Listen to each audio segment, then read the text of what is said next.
जरी सोनं महाग झालं असलं तरीही सोनं घेण्याचा आणि घालण्याचा मोह कमी होत नाही। पुण्यातील भाविकांनी नुकतीच तिरुमला येथील व्यंकटेश्वर मंदिरात खास पूजेसाठी 25 किलो सोनं परिधान केले होते। हा एक धार्मिक आणि सांस्कृतिक कार्यक्रम होता ज्यामध्ये भक्तांनी त्यांची भक्ती आणि श्रद्धा दर्शवण्यासाठी सोने परिधान करण्याचा निर्णय घेतला। मंदिर प्रशासन आणि स्थानिक प्रसार माध्यमांसाठी ही घटना आकर्षणाचा केंद्रबिंदू बनली।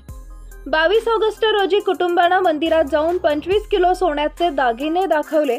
एका व्हिडिओमध्ये 2 पुरुष आणि 1 महिला एका लहान मुलासह कुटुंबातील सदस्य चमकणाऱ्या सोन्याच्या साखळ्या घालून मंदिराबाहेर उभे असल्याचे दिसले। पुरुषांच्या गळ्यात मोठमोठ्या चेन आणि ब्रँडेड सनग्लासेस ही दिसत आहेत। या श्रीमंत कुटुंबाचं नाव अद्याप सार्वजनिक केलं गेलं नसलं तरी तिरुपती येथील श्री व्यंकटेश्वर मंदिर वर्षभर भक्तांकडून सोन्याचा प्रसाद स्वीकारतो।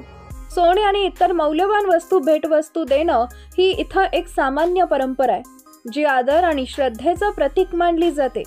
अशा भव्य प्रदर्शनामुळे भारतीय धार्मिक परंपरांमध्ये सोन्याचा महत्त्वावर विशेष भर दिला जातो। तुम्हाला काय वाटतं? तुमच्या प्रतिक्रिया आम्हाला जरूर कळवा।